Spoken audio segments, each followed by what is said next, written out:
by the military-industrial complex.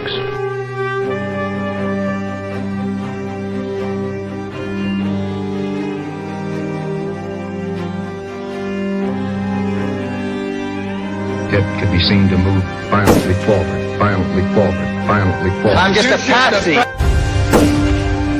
Like when they attack.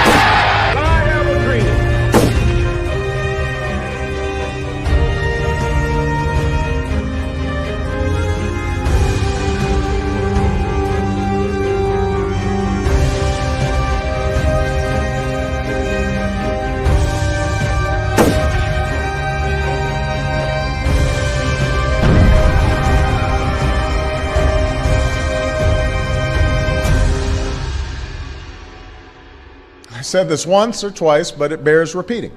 If you like your current insurance, you will keep your current insurance. You think about the Army and the Navy and the missions they run to protect the world, they run on SAP. Well, you have done a really spectacular job. I guess pretty much everybody at this table is your customer, so that's not so bad. Exactly. I want to congratulate Thank you, Mr. President. Thanks you.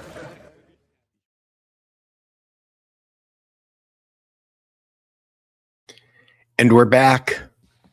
If I can figure out how to get us on a stage. How you doing today, George? I'm great, Peter, and I have been celebrating you all week. I have been honoring you.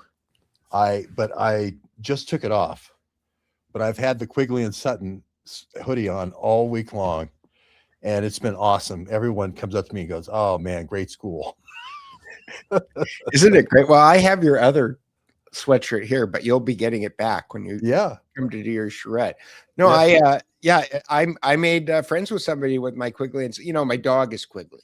Yeah, beautiful He's dog. over there eating a bone right now, but we were walking the dog Quigley, and I was wearing my Quigley and Sutton t-shirt, and I met this woman who was also walking a very cute dog on the beach, and one thing led to another, and she said, what university is that? And I said, oh, it's a university I made up. And I explained to her where it came from, and I think she may be watching the show today. I think I gained another supporter on the beach just by wearing the t-shirt. Well, you said it to me earlier today, Peter, which is we're allowed to use AI, and that's an artificial creation, right? You're allowed to use a good AI to defeat evil AI, and that's what today's show's about. Yes, Patrick Wood, who's wrote all of the books on technocracy. He said it's okay to use AI if you're using it to destroy AI. And great. I named the show today, and I said an LLM, but I realized it's a LLM. A LLM is not AI, and what I mean by that is that large language models are very good at doing lots of I would say linguistic organizational tasks, but they're not intelligent. They do pattern matching. They do pattern recognition. They're very good at making pictures, and you and I are going to kind of talk about that and show some of those things today. But they're not intelligent. Okay, they're looking at other things that human beings have made. It's kind of like back in the day, people used to talk about how smart Google search was, right?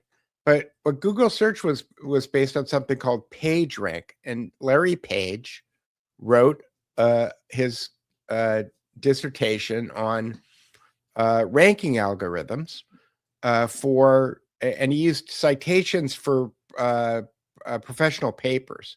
And the basic idea was that the more citations that a paper had, the more important it seemed to be. Whether or not it was true or not didn't make any difference, but the perception that that paper was important had everything to do with how many other papers cited it.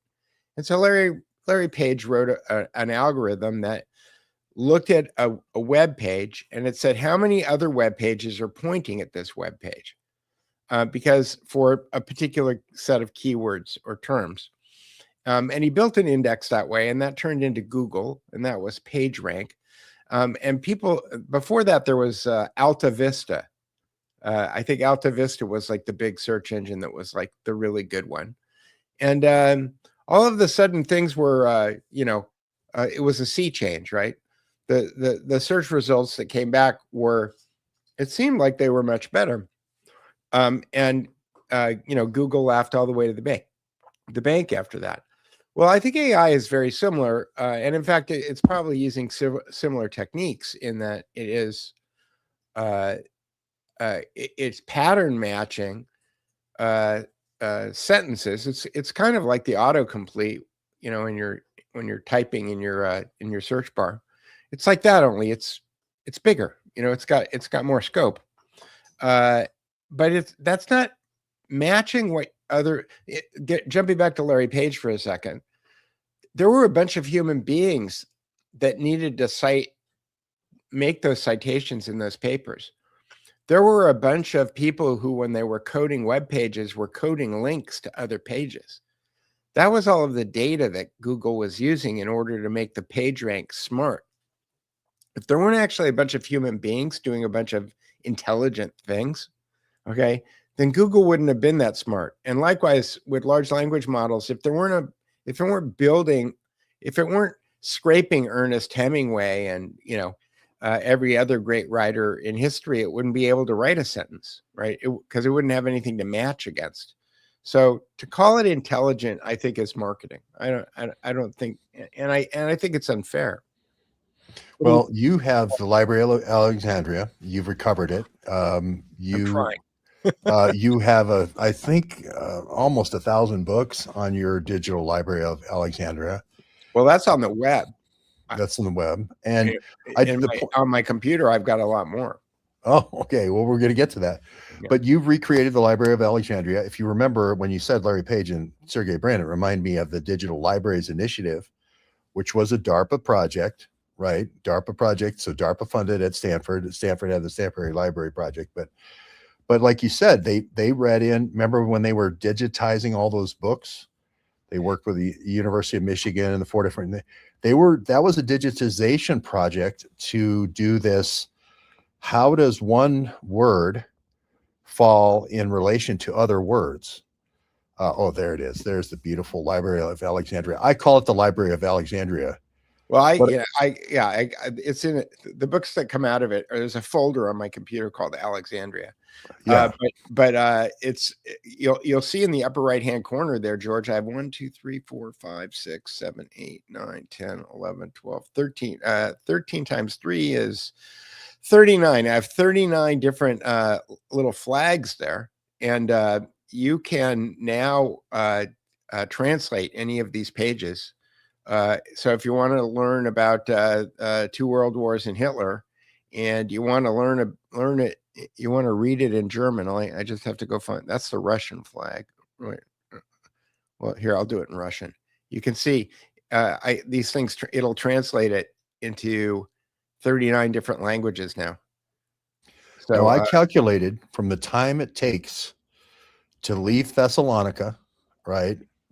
Where Alexander the Great would have been leaving from, to take a boat of that time. Yeah. To get to Alexandria. Yeah. You could have read, if you had the Duke Report access, you could have read the entire Library of Alexandria before he got there.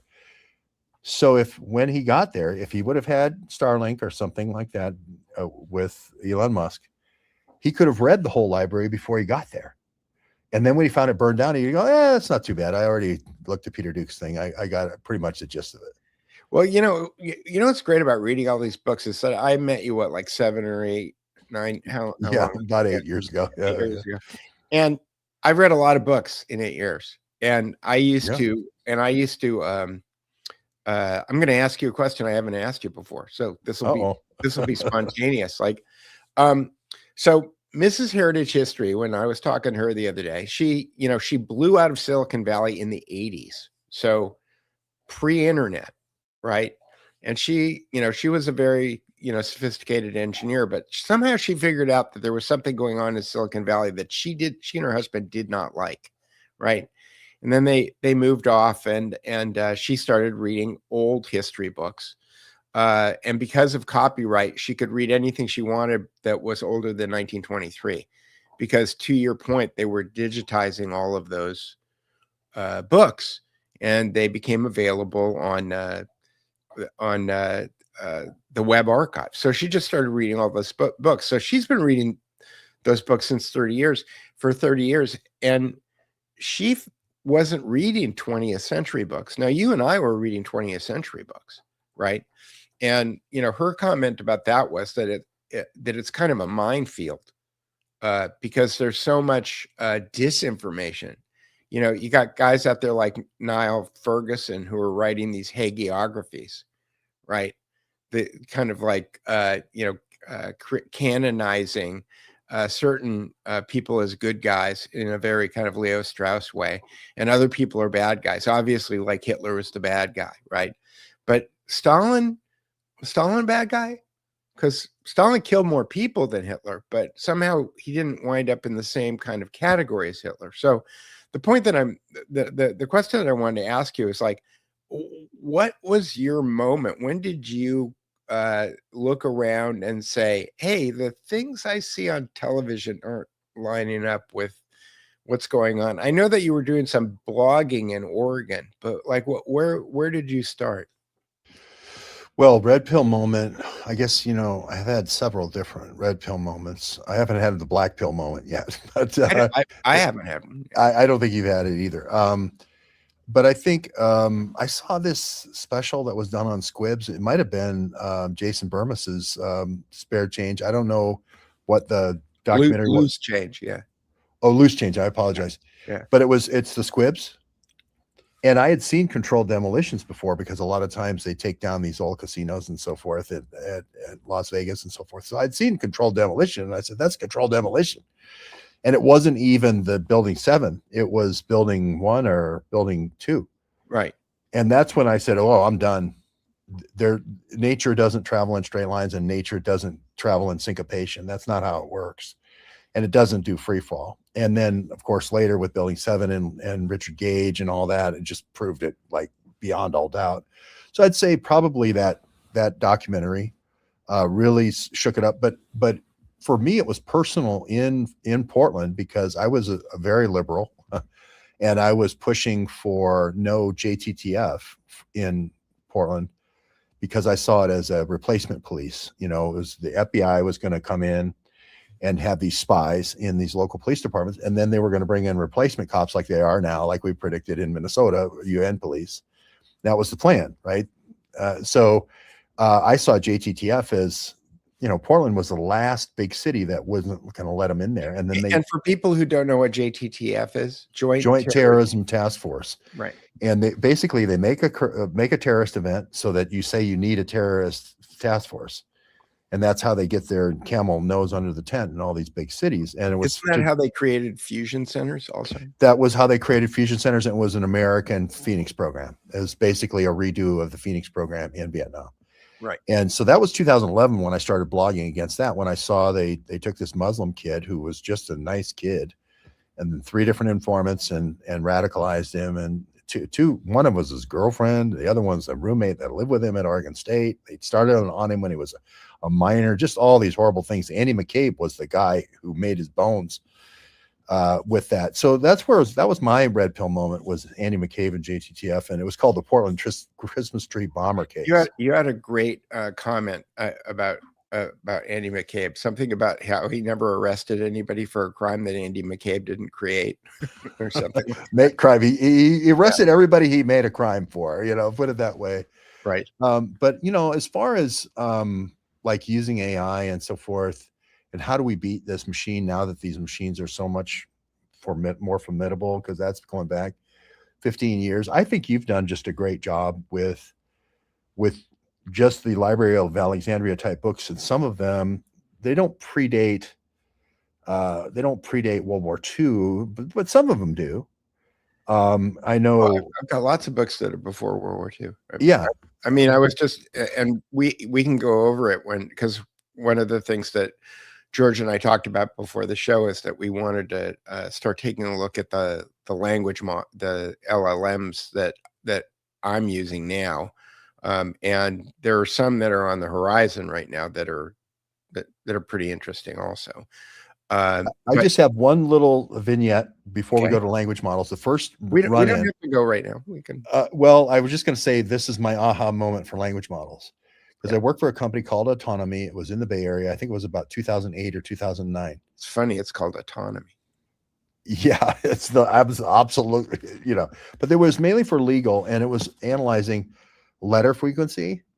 What's the probability of having a letter, the next The letter next being letter, yeah. such and such? It's hard to predict when you only have a very small sample size, but the bigger sample size gets, you can say, oh, I know this. This is Shakespeare. This is, all over strutting about the stage, much ado about blank, it's going to be nothing, right? And then word frequency, the same way. But the aha moment for me was when my instructor said, those crawls that are on the bottom of the Squawk Box and CNN, because precious metals are never in total sync, like gold and then silver and copper and all of them never are exactly that price ever, except one time in the moment in universe. Right. Just through the crawls, we can tell exactly what the timestamp is on any Ah. news. So the other thing they were using it for is legal and news. Interesting. They're using it for the Enron investigation, and they were using it for news. But once I saw that crawl that you could use stuff in the background and so forth, The metadata. yeah, once I saw you could use the metadata, I remember going out on the Embarcadero, looking around and going, this AI is finally going to happen. This is going to change the world. And then Mike Lynch was drowned. His yacht in Porticello went down. His daughter was drowned in it, and then all of these open AI companies came about. Sure enough, you can almost predict Mike was going to be dead in 2 years. Or I think he died like 6 or 7 years later on his yacht, and it was called Bayesian. His yacht was called Bayesian. So that was. But what happened was, like you mentioned, the person who was a chip designer, they started super pipelining these architectures in such a way that they could do massive matrix, a whole book at once, and Right. do matrix operations on a whole book at once. And that's when the power really came in, not just feeding it one book at a time, but you could do a whole book in one shot. And now there's these. Well, that's when it got me. ChatGPT got me first, but and again, it's funny. It's kind of like I feel like I'm in high school and I'm dating one girl, but there's another girl who likes me who's hotter. That happened to you all the time, Peter. That never happened to me in high school ever. Okay, but I've got this big commitment to ChatGPT, but I keep looking at Gemini, and Claude is very expensive, so I haven't really played with Claude too much. But this other thing that popped up on the horizon in the last week is called Claude Bot. Have you seen any of the videos? I haven't. I heard you say this, and I thought, oh my gosh, if Peter thinks it's great, I'm going to have to find out what he's talking about. Well, I started to go install it, and then I thought, yeah, you know what? This seems so powerful that I really need to hold back. So ClaudeBot is basically the agent that we were all promised by Apple in 1997. Do you remember when the Newton came out and they said it was going to have agents on it? Yeah. And you were going to be able to just tell it what you wanted to do and it would just go do it. Yeah. And autonomous agents were like the big thing. And there's still a big thing in the I'm going to call it the large language model community. Okay, I'm not going to call it the AI community. And so there's this thing called ClaudeBot, and I think it's based on Claude code, but it's something that you can install on your own computer. And instead of it's actually just a wrapper. It's a shell that you can put around you can put it around any other large language model. So you can connect to any large language model on the internet via API, or there's something called LM Studio, which if you've got a powerful enough computer with big enough storage, for me, the storage thing always winds up becoming the issue, because even on the best Mac laptops, I think you can get 2 or 4 terabytes, and you really kind of need desktop amounts of storage for a lot of these sophisticated large language models. But you can run a large language model locally, and you basically just point Claudebot at it. And because of the way that it's built, it has admin privileges on your computer, and it can do anything it wants on your computer. So I started to install it on my computer, and I thought, I'm not really comfortable giving anything that much access on my computer. And so the way that most people are using it is that they're either buying a Mac Mini or they're hosting it like on Amazon Cloud, and they're installing it, but it's free. Well, it's free, but the API calls to the engines that you use are not free. Okay, so one of the guys that I was watching a video demonstrating it, let it run for a day, and it cost him $168. Oh, wow. Okay. So he was going, so he was like refactoring how he wanted to get the thing set up and stuff. But basically, you can ask it to do anything you want, and it'll go do it. And it's scary. So for example, like one of the things off the top of my head, I have this Library of Alexandria, and I have all these PDFs and EPUBs that I've gotten from all of these various different locations scraped all over the internet. They all have different naming conventions, right? Some of them have the name of the book at the beginning and the author at the end. Some of them have the publication date. Some of them don't. A lot of them have a lot of useless metadata in the name of the file that I don't need. And so what I'd really like to do is I'd like to go standardize that, all those PDFs, so that when I'm going to look for stuff that I have kind of a rationale for that. And I keep meaning to do it, but I don't have 2 days to put together to sit and rename PDF files. Do you know what I mean? It's like, Sure. it's not the That's best use. rote use of your, Yeah. So I'm looking at agents like this because there are things that I'd like to do, like rename all those files, and I don't want to go do it.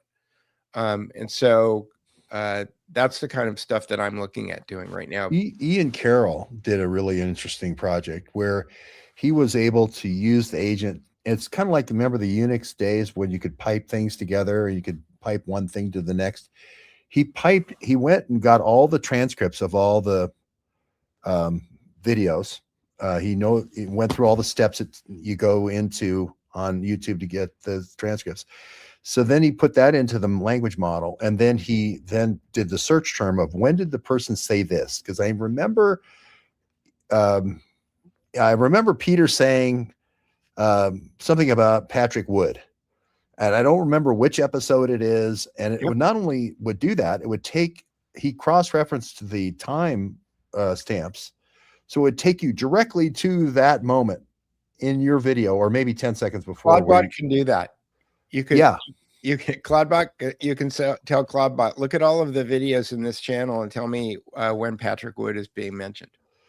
And that's really super powerful, because most of that time is spent, when you're putting together a video or a document. It's mostly search time that's just kind of rote, and that you want an assistant to do that.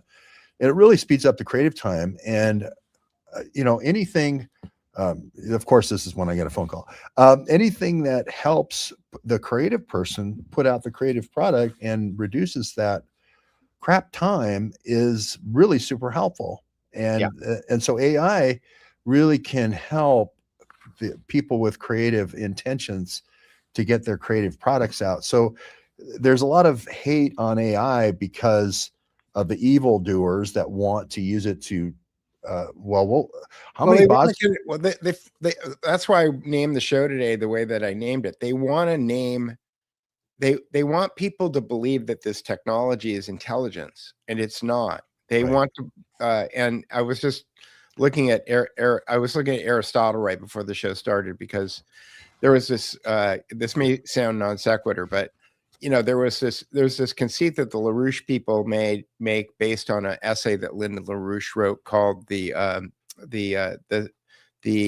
secret that the elites don't want you to know. I can't remember exactly what the name of it is, but the conceit of the essay is that there's two competing cults that are fighting for control of the world, and half of them are Platonists, and the other half of them are Aristotelians, and Aristotle is evil. Right? He's an evil guy, and that his philosophy is intrinsically evil. And I've been researching this because it's not actually Aristotle. It's actually a Venetian interpretation of Aristotle.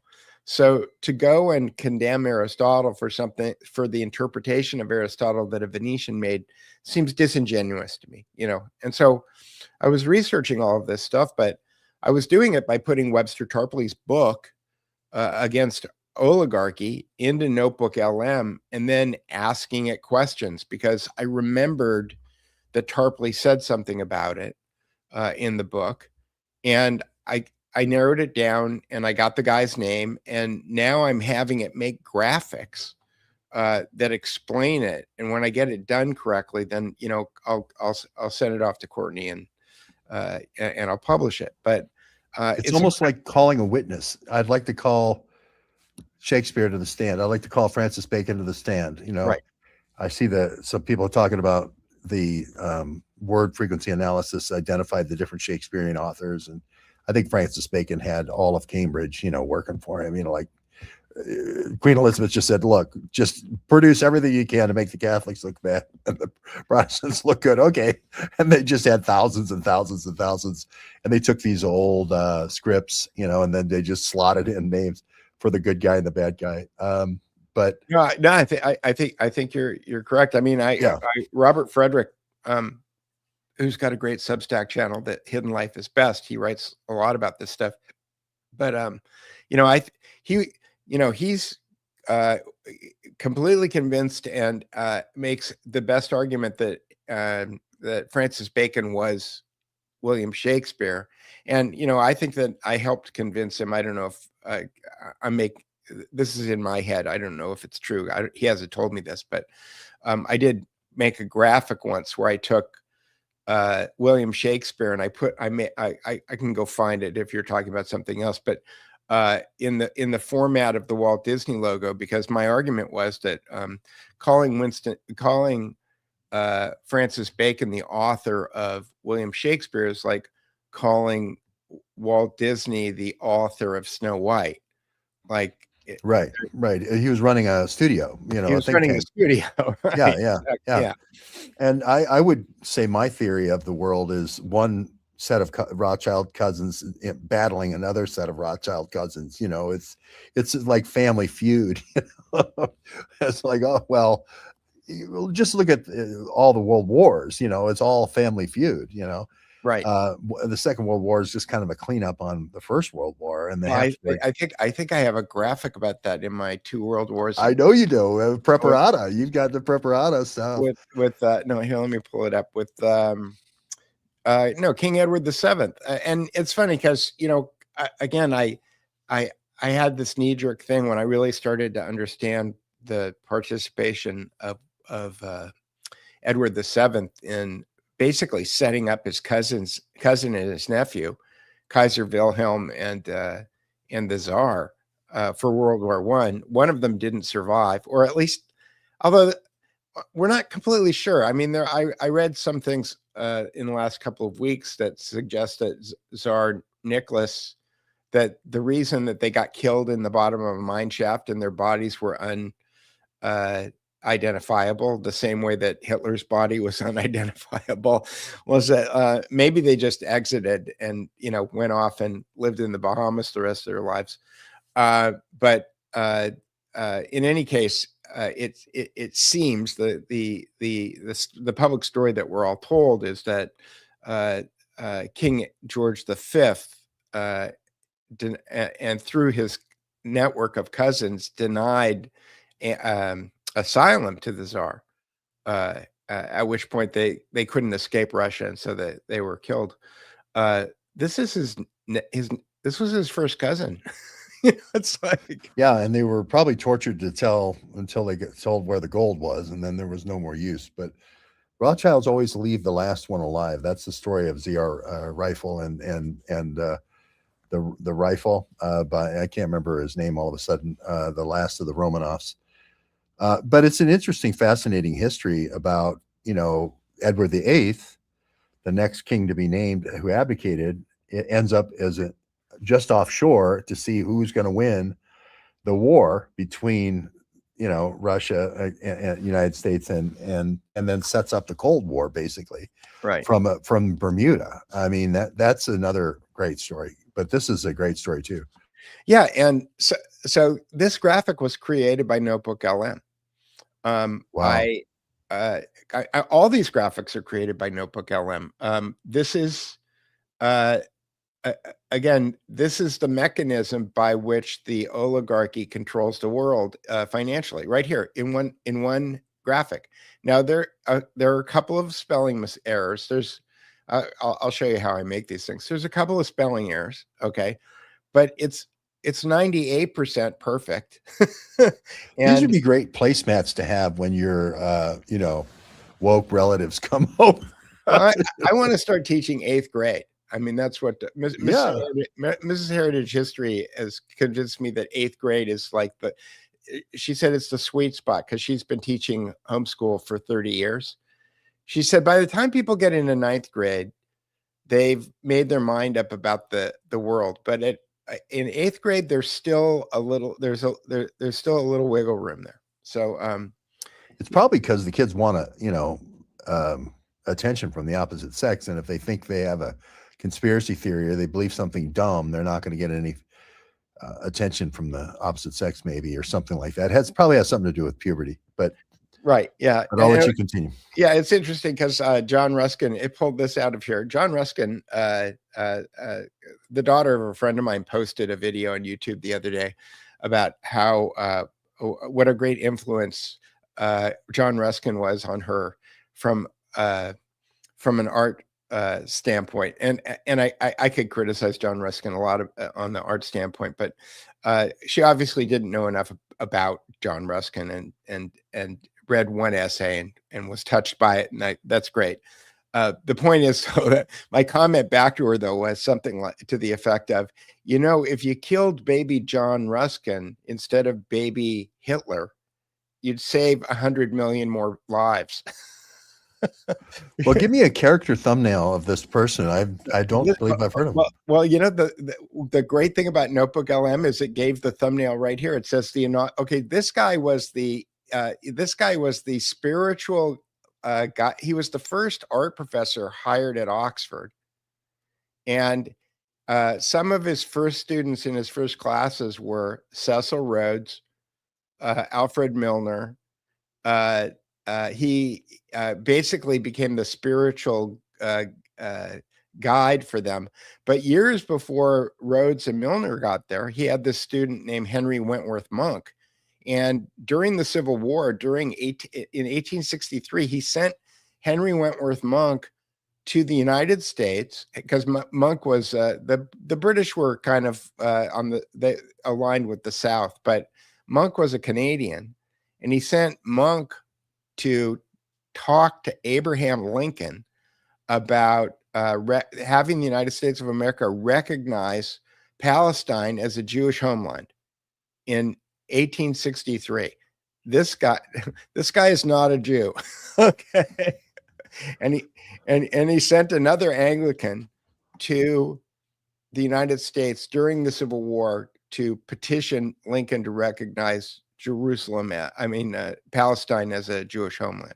So this guy, when you go back into the secret society kind of history, the genealogy, going back to the family tree of where all of these conspiracies come from, this guy is he's right in the middle of the spider's web, John Ruskin. And so what he was teaching, he's not Jewish. He's not that I know of. No, and he's not a Zionist either. No, he was the guy. He was like the creative director for the Zionism Project. Okay. So he knows Herzl and all those guys. Yeah, but he's an Anglican. Again, yeah. Israel was born in the city of London. I know you say that the whole Zionist thing is a front for the city of London to have a place to store all the gold, basically, I'm not 100% sure what their motivation is. I am 99% sure that all of the planning and the execution comes out of Great Britain. Ruskin taught his students that the English are undegenerate in race. He was a eugenicist, and possess a destiny the highest ever set before a nation. The mandate: England must found colonies as fast and as far as she is able, or perish. And the disciples, Ruskin mesmerized undergraduate Cecil Rhodes and Alfred Milner. He taught that democracy was inferior to the rule of a benevolent superior elite. So this, this technocracy or monarchy, whatever the World Economic Forum. World Economic Forum. This is the genesis. But again, the mention of Ruskin in the book Two World Wars and Hitler, I think it's probably a couple of pages, and if not much more than that. But it made this slide when I had to do that, and then the organization of Rhodes Roundtable, and what their mandate was, which was to control politics and journalism and education and transatlantic finance. This was Seven Mountain Mandate, right? Yeah. CIA is same thing, right? Yeah. What I like about this is it's so clean, from a design point of view, that the AI is smart enough to know what people have said is a clean design that breathes and one that's too busy. It's amazing. Right. Well, some of these I've done different settings, and you could see where the busier ones are. Like this is like there's That's a little busier. Yeah. This is, but sometimes I think that and these may be two different versions of the same slot of basically the same prompt with two different settings. So I just change a setting and re-render it, and it gives me a more complicated. I like the round table because that really emphasizes Milner and, Right. Rhodes, Right. And then this is from a slide. So if you want, we can jump to the I just want to put in a quick plug for Chris Milligan and all the great stuff he does at Trine Day. Yep. Because he saved all these authors in paper, right? He saved Dan that I knew directly, Dan Hopsiker and Wayne Madsen and Whitney Webb and all on and on and on, Doug Valentine. And he's the one who did this sort of Library Alexandria on his own dime in his warehouse. Well, mostly he's making money doing it. I think he is. He's it's a labor of love, I know. He's but not Lord Northcliffe, though. No, he doesn't have the resources of the British Empire. Yeah. But you've sort of done the same thing that Chris has done in digital form, which is really cool. And people say, oh, it hurts author sales. Quite the opposite. There's more author retreats now. There's more author YouTubes where they're making money. It's like bands. They don't make money on the song anymore on YouTube. They make money going on the road and doing shows. Right. Yeah. And I think that's probably the way to do it. I mean, if, I've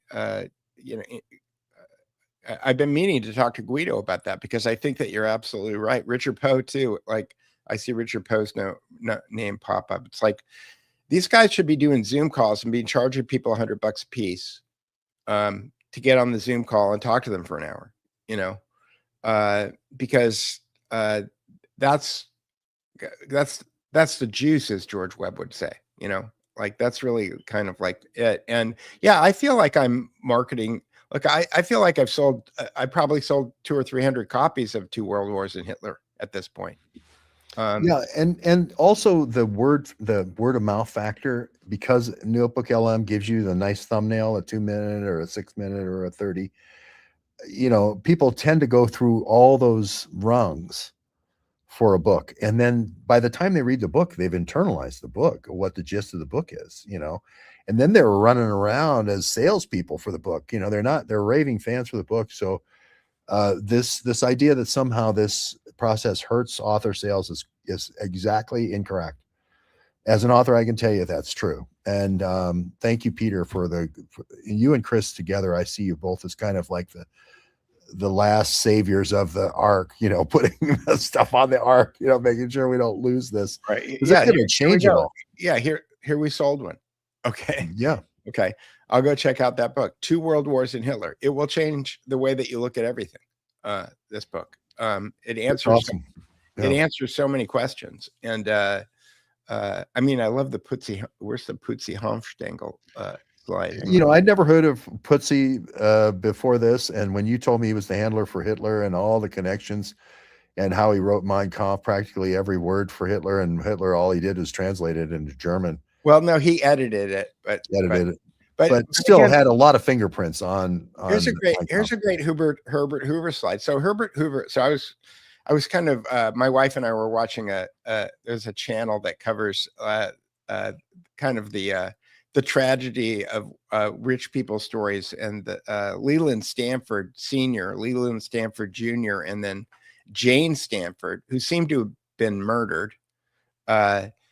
Stanford is an interesting school, the way that it was founded, the way it was created, but the Hoover Institute is at Stanford. And, you know, for most of my life, the Hoover Institute has had a great reputation. And it's only recently that I, through all of these books, Hidden History by Jerry Doherty and Jim McGregor, and Prolonging the Agony by Jim McGregor and John O'Dowd, and Two World Wars and Hitler by the same guys, that I realized Herbert Hoover is a British agent. And the Hoover Institute was specifically set up to reframe history in order to change the way that people understand how World War I and World War II started. That was its purpose. And that, you know, he was rewarded for his, you know, his service to the king by being made president of the United States of America. Now, it didn't work out that well for him, because they also chose to let him be the president during the 1929 stock market crash. So there was that. But just the idea of giving food to the Germans, which Hoover did to keep the war going. Yes. So that they could sell more munitions. It reminds me of, you know, like them trying to talk to Charlie Kirk. Charlie. I went to dinner with a historian the other night, and I was explaining to him that Herbert Hoover made sure that the German army had food to eat from 1915 to 1917, and he was perplexed. He thought that I was misspeaking, and I said, "Oh no, they routed all of the food through Norway and Sweden and Denmark, you know, it was foodstuffs coming from the United States and South America that was labeled that it was going to feed the Belgians." Yeah. He was feeding the German army. You know, a person made a comment about the Zoom and the $100. The other thing we've done for authors that we did for Dan Hopsker is we had charrettes. So we'd have 10 or 12 people, and they would come, and some people only came for a day, and they would do signed copies, because signed copies increase in value over time. So the book, if you sell it through Amazon, you make $2, or if the book for the author, if they sell it directly to you, that Dan had all these books in his garage stacked up, you know, usually they end up. He was selling them for $50 or $60. I know, because he couldn't make any money. And I said, Dan, why don't you do this? Let us do these charrettes where people come in and you do the signed copy, and we'll buy, you know, 100 at a time. And he was like, oh, I like that. That's good. I could eat, you know. So that's what we did. And then we did that several times. But I think this is the new thing, Peter, with your intros. You take people from not being able to remember. Sometimes somebody reads a book 3 years and they can't remember what they read. Right. That never happens if people go through your LM ladder. You know, if they go through the 2-minute, that's sort of what we did in Reno when we went to Grassroots with the bookstore there. We had that. And we sold a copy of Two World Wars and Hitler while we were there, because while we were there. Yeah. We made it so that I'll show you when we get into Notebook LM, but you can make 8-minute videos or you can make 2-minute videos. So we made a 2-minute video of Two World Wars and Hitler. And then we uploaded it to YouTube on a private link. We turned it into a barcode, a QR code, and they put it on a sticker on the book, and the book was gone the next day. because Yeah, somebody we could, were, because and somebody could come in and just scan the barcode on the book in the bookstore, and it would run a little 2-minute video explaining what the book was about. Peter was showing a sales tool, and it goes back to 30 years ago when Peter did a kiosk system for this guy named, I think, ran Microsoft. I'm trying to remember his I name. did Bill Gates and Richard Branson. But you Yeah. know what, George? This may be something that you didn't know. Before that, in I'm trying to remember what year it was. It had to be 92. Francesca von Habsburg, Archduchess of the Holy Roman Empire. There was this little thing going on in Bosnia. Yep, 92. I remember. And she had hired. I got hired by this guy named Mark Brickman, who was the lighting director for Pink Floyd. not a slouch, not a slouch in the lighting director business. Because they use a lot of light. Yeah, they use a lot of lights. Truckloads of lights, right?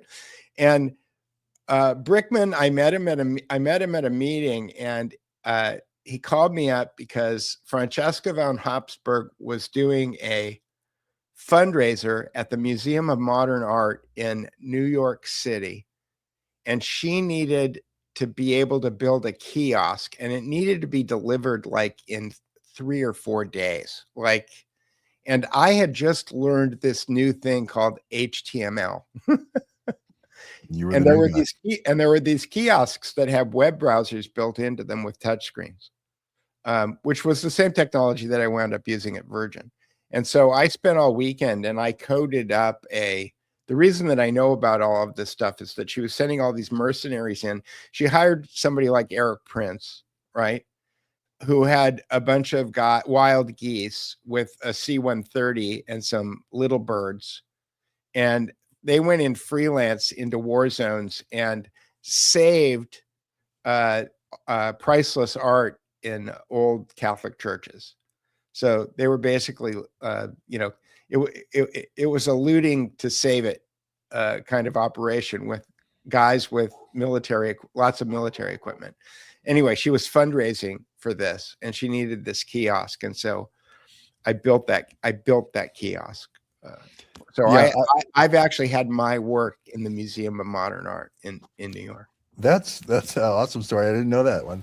I think, all of these kind of handles or on-ramps or whatever you want to call them, ways for people to be introduced in a very quick and concise and brief and clear, with a lot of concision, the descriptions is extremely helpful to the authors. And if you look at the bookstore, we were talking to all the bookstore people, if you remember, and they don't know, they can't keep up on 10,000 books. If they could just say, hey, just scan our little barcode. That's one of the Peter Duke books, and Peter had done almost every book in their history section. The revisionist history section. So we were talking to him about, hey, put these little labels on. That was all for free. It was all Peter's free. Well, it was. It's funny. I was walking through I'd walk through the hypnosis section, and I go, "This is a good book. This is a good book. This is a good book. This is trash. This is trash. This is trash." It was good, and I was trying to help them understand, and it's funny because the first time that I went up to visit the grassroots people, it was right after the fire, and my website was a complete disaster and a mess, the AI helped me write 1,500 word summaries of almost 1,000 books in 2 or 3 months. Well, that's a superhuman. Without technology, that's a superhuman feat. It's not possible to do that, right? So, and it's amazing. We talked about the Library of Alexandria and the fire, and then the fire happened. And it turned out you would have nothing. I mean, you lost all your books, but I mean, you would have nothing if we didn't have that, if you didn't do all that archiving. And maybe you show an example of this, like Blood and Water, or, Blood in the Water. Or Blood in the Water. Yeah, Blood in the Water. Blood in the Water is an interesting book. So yeah, so here's Blood in the Water. This is by Joan Mellon. It's a story about the USS Liberty. She's a Jew. She's I think a liberal Jew. Okay. But this tells a version of the USS Liberty story that even the people who blame Israel aren't telling. Not only does she she not only blames Israel, okay, but she blames the people who were telling Israel what to do, which was the White House and the Pentagon. So the crime of USS Liberty is not just that the Israelis were shooting up the USS Liberty, it's that they were doing it with the cooperation of the Pentagon. So Right. that winds up becoming, oh look, I need to I missed this headline here. That winds up becoming a very important data point, right? But for every book that I've put up there, first of all, if you want to read this book in Hebrew, you can. I mean, if you want to read the explanation in Hebrew, and if you so for every book, there's a 1,500 word explainer in words, a summary of the book, what the book is about. And then I try to find every different place that the book is available. So Amazon, obviously, I support writers. I 100% support buying books from authors who are alive and making a living off of this stuff.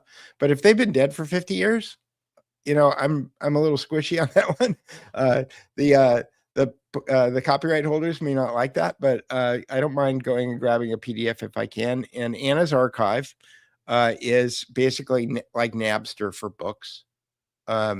Anna's Archive has almost every book that's available, almost. If there's a free version of it on the web, like at the Internet Archive, I have a link to that.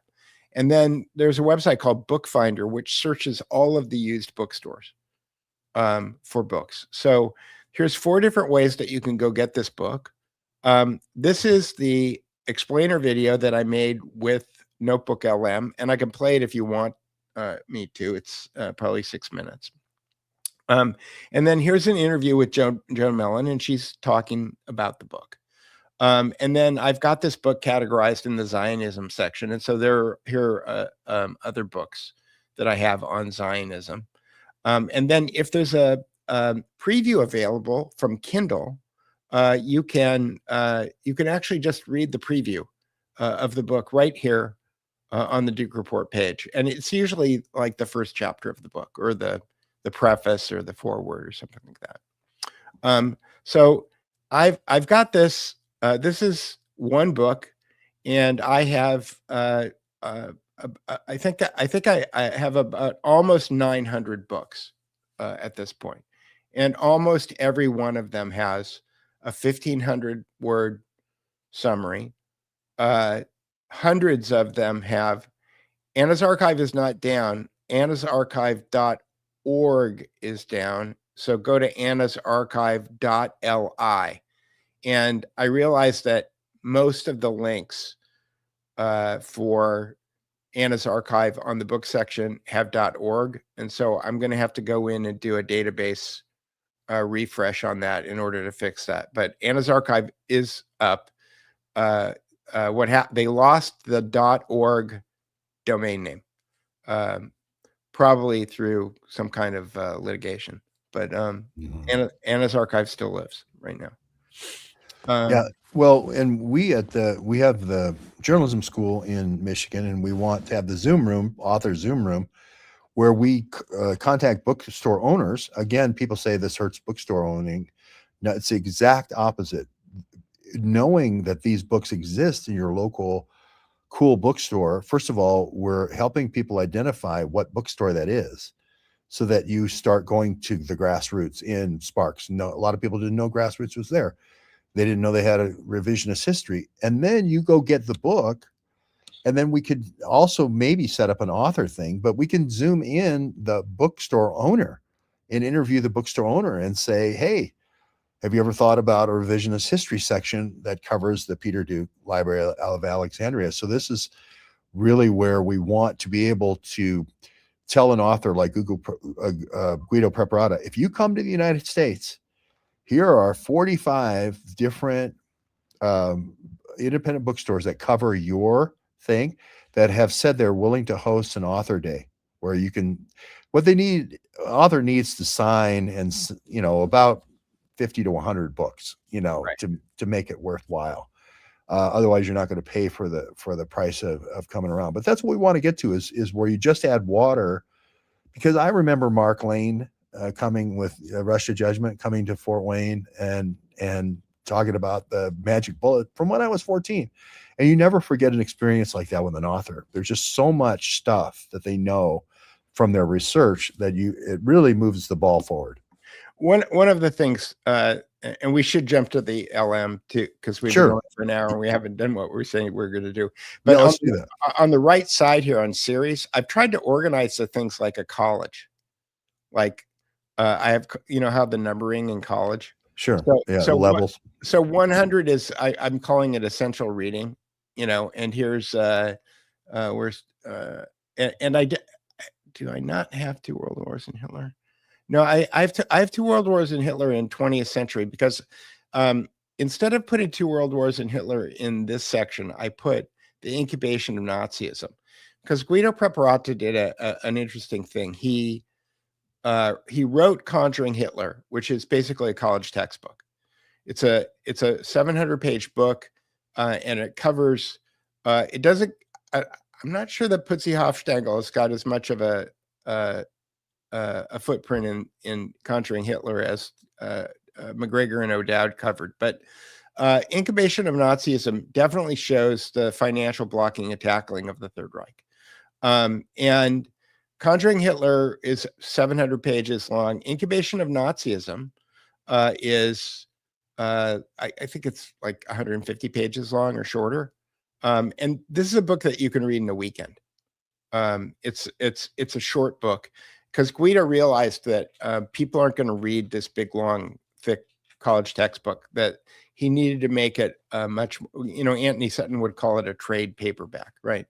And so, he put kind of a racy picture on the cover and, did a shorter version. But this is essential reading. And then I've got under core 20, this is called 20th century core history. And in this, you've got, here's Conjuring Hitler.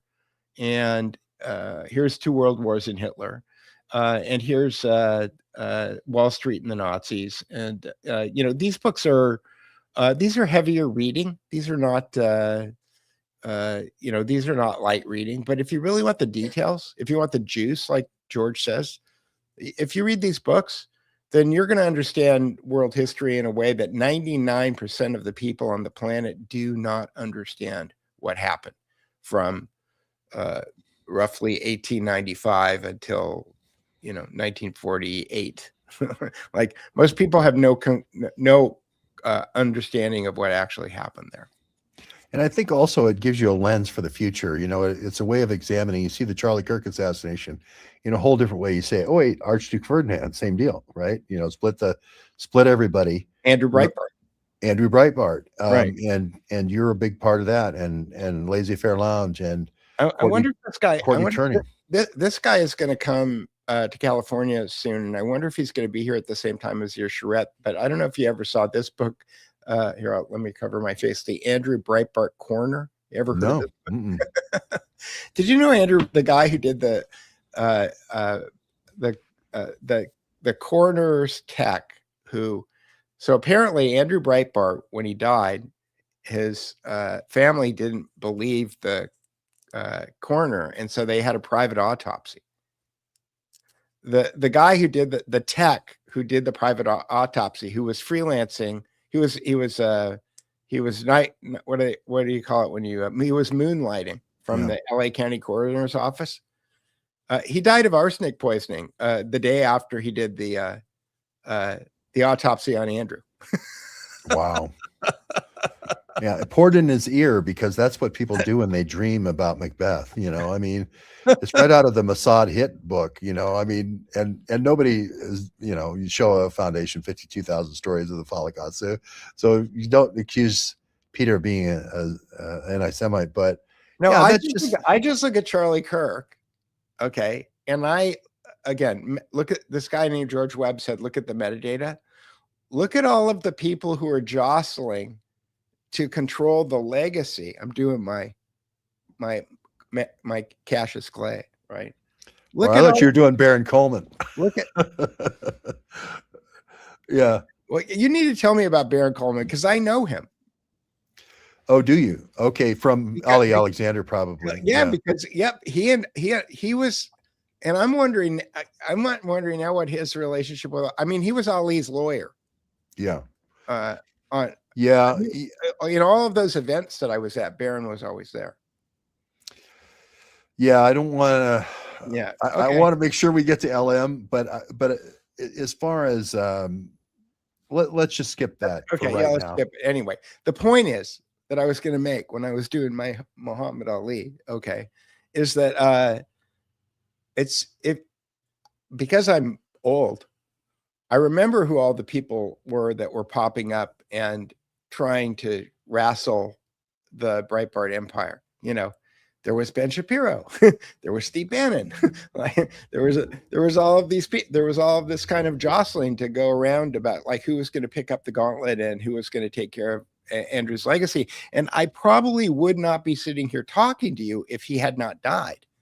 Okay, because I had met him a couple months before he passed away, and I was animated to actually go out and make the world a better place because of this, you know, speech that he gave me. So, Well, Melissa Straight with Daily Wire and Prager University and all that all came out of that.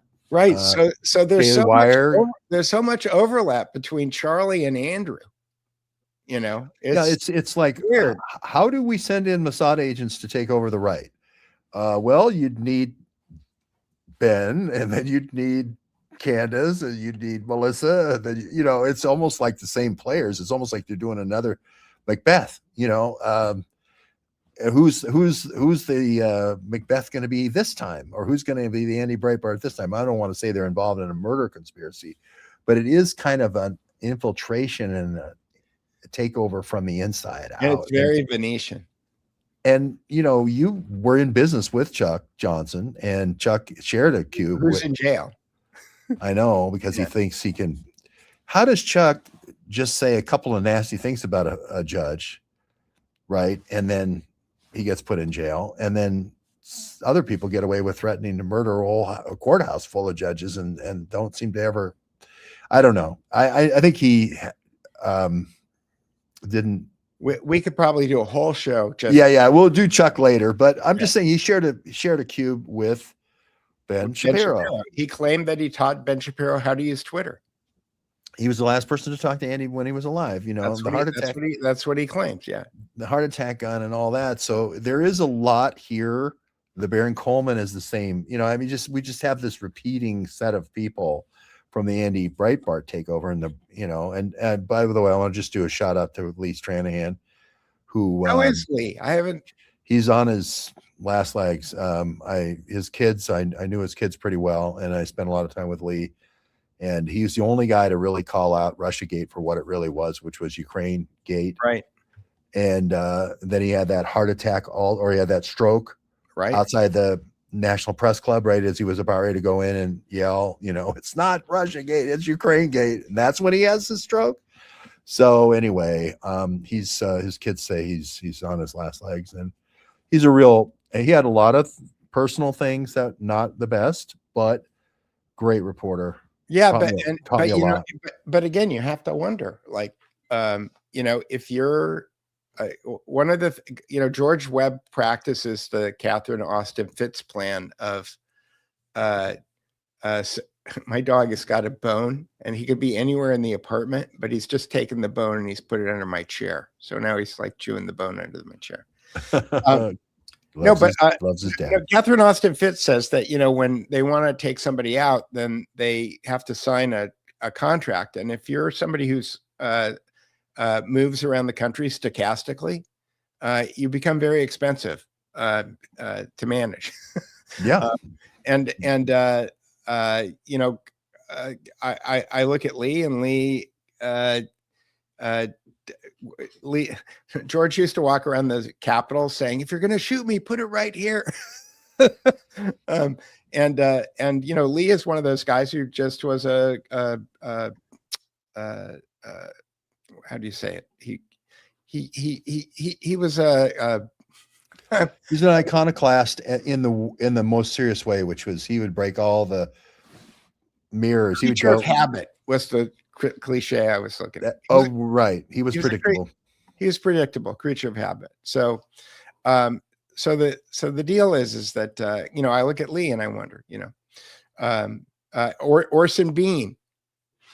Orson Bean was Andrew's, who was a friend of mine from FOA. He was crossing the street in front of a theater that he owned in Venice, a small theater where they have plays and stuff, and he got hit by a car, and died. It's weird, Yeah. Well, we better move to language models before it gets too dark here. Oh, yeah. LMs are language models, and they're not AI, right, Peter? Large language models. So Notebook LM, I'm starting to I need to reassess my relationship because I'm obsessed with Notebook LM. Like I haven't gone to the gym for like a month because it's Notebook LM's fault. But Notebook LM is where so here's a project so Notebook LM, basically what it is, let me click here, create a notebook. And I can't create a notebook because I'm at my max limit. If you, just to give people a taste of it, if you could do like the transfer agreement or I probably have it. Something like that where people get a flavor of this. And this I can't remember the couple's name. I can't remember the transfer agreement was written by Edwin Black. No, I meant the couple that are the podcasting couple. True Stream Media? Yeah. Or Matt and Cynthia? I'll think of it in a second. Redacted? Yes. Right. Yes. Clayton and Clayton. Natalie. Clayton and Natalie. It sounds like Clayton and Natalie. Yes. So you want me to play some of that? Just to give people an idea if they haven't heard it. Let's explain this to people first. Okay, so this is Notebook LM. So if you look on the left side here, I've got a PDF of the book, The Transfer Agreement by Edwin Black. Okay. And what you do is you import, now I only have one source, but you can put into 100 sources. So if you're researching something, George, you can like there's one that I just started to build that I'm calling the Deep World Wars. Okay, this has got Conjuring Hitler. It's got Tragedy and Hope, the Anglo-American Establishment. It's got Hidden History.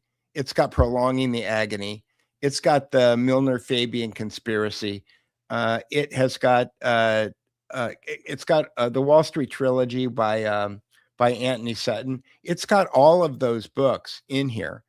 And so where people get confused about AI is that if I don't use a large language model by asking it a question that I need to, if I'm trying to do something technical, if I'm trying to fix my Dyson vacuum cleaner, okay, AI, I can ask the AI question. It's fine. Okay.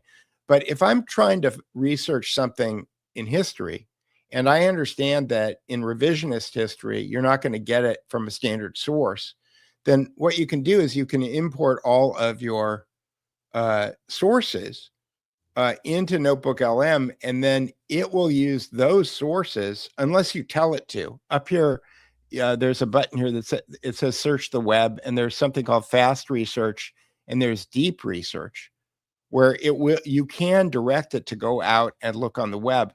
But unless I direct it to go out and look on the web, it's only going to use these sources. for the information that I'm trying to pull. Okay. So Great for authors. Great, it's really great for authors. it's great. So let's go back. That's Deep World Wars, but you wanted to do the transfer agreement. So here's the transfer agreement. So what can you do? In the upper left-hand corner, it says audio overview. If you just click the button, it will give you a default, whatever the default is. If you click the little pencil, it will open up a little window, and then it will give you different, now my dog is playing with the toy. It will give you different options. So usually what a default, so those, yes, it sounds like Clayton and Natalie Morris, but I've actually done side-by-side comparisons. Psychologically, it sounds like Clayton and Natalie. It's not their voices. Yeah, it's their repartee, it's their patter. Yeah. Yeah, it's their, yeah, exactly. So, and that's called a deep dive. Okay. For when you and I were in Nevada, when I did a brief. I'm sorry, these are audio. Video is different. A brief is a bite-sized overview. Okay, but it's like a 2 or 3 minute explainer. All right. Critique is really good, George. It's scary. It's like your 8th grade English teacher, because you could put your own stuff in it. You can write an article for Substack, and before you hit publish, you can put your article for Substack in here, and it will go through your article like your 8th grade English teacher and tell you all the things you need to fix. I'm not ready for that ego reduction. And then there's a debate. I actually haven't done the debate yet, but they take whatever you put in there, and then it turns it into like a Socratic dialogue. I need to use this more, though. Yeah, this is good tools. Wait. All right. So somebody wants to see the mind map. All right, let's jump to the mind map. The mind map. Okay. And this is great because it'll show you how. So I haven't done a mind map on the transfer agreement yet. So this is great because what I could do is I can click this button and then I can show you how fast it'll build a mind map. I've told this story before, but I was so profoundly impacted by the book, The True Believer. Oh, it's done. The mind map is done. I was so profoundly impacted by the True Believer that I spent 3 days with some mind mapping software when I got finished reading it, mind mapping the whole book. And I just mind mapped the transfer agreement in like 10 seconds.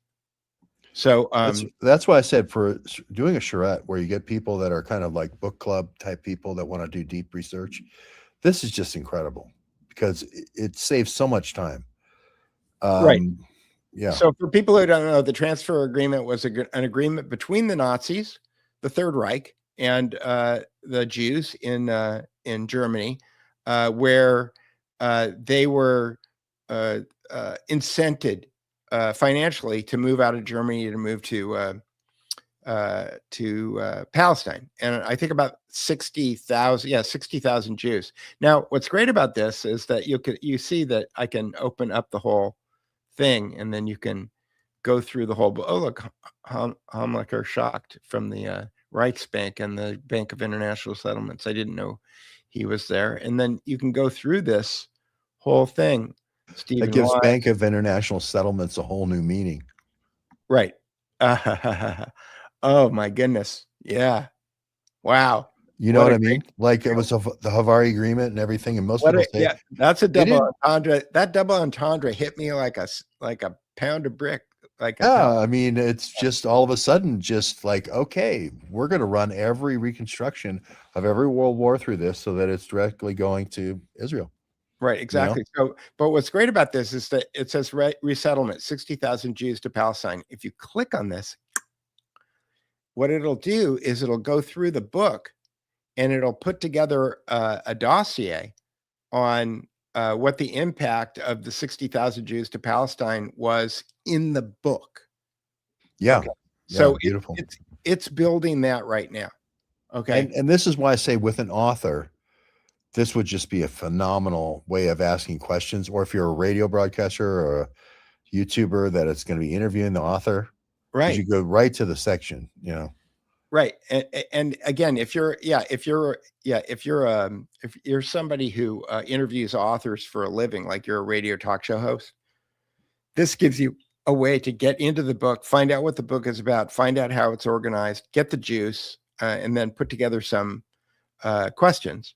And it will actually do that automatically. Like, for example, if I click on, I think that it's reports,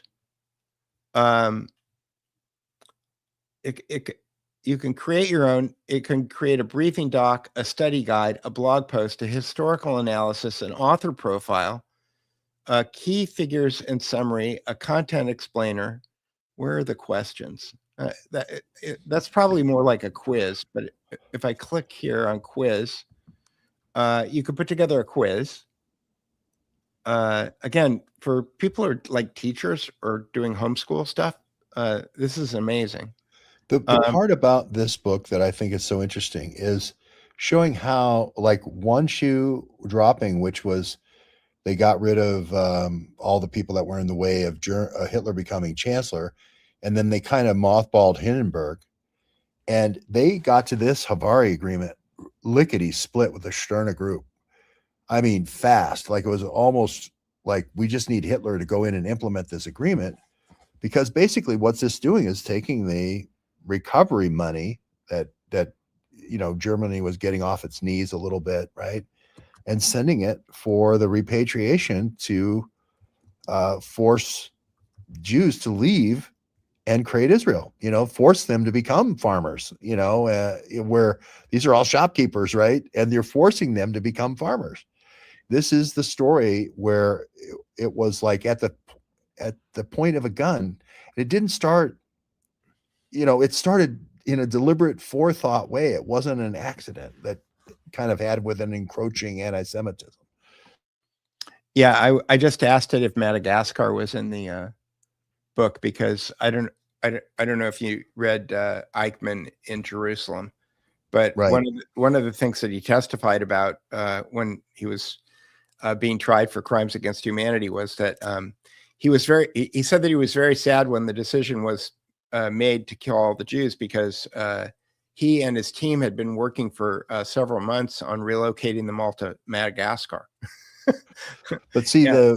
The oil wasn't in Madagascar, and oil had obviously become the key strategic resource. And what's interesting to me, though, is that Jeffrey Katzenberg made that movie called Madagascar, and the character, the four animals that get sent to Madagascar are 2 Jews and 2 blacks. So, it's was the lemur one of them? No, the lemur was the Jewish comedian whose brother is a physicist named You've Got to Move It, that guy. But the interesting thing is that the guys who are the architects of the escape from the zoo that winds up going wrong, that winds up winding them all up in Madagascar, are penguins who are dressed in black, have no elbows, and they're always saying, "Smile and wave, boys, smile and wave." Yeah, it's a wink, wink. Yeah, right. And I would stay with a South African Jewish family for about a week, and maybe it was a little more than that. And I'd wear the yarmulke and everything when I ate with them and everything. And one of the family members was a survivor of one of the death camps. I can't remember which one, but she's very old. And but they had talked about South Africa being the place because of the gold and the diamonds and so forth in the 1920s as being the relocation place. And then something happened. I can't remember. It was one of the countries that Jews could emigrate to without a passport or citizenship. And I can't remember why they decided on, it's probably oil, because the diamonds and gold were kind of spent. Right. But oil was coming into the fore, and then the decision was made. I don't know, Herzl or somebody made the decision. It should be in the Middle East. So anyway, I mean, I could show you if people don't know what the transfer agreement is. I haven't watched this video yet because it says let's watch it. Yeah, it says that I made it 1 day ago. So if you click let me just show people how you make it.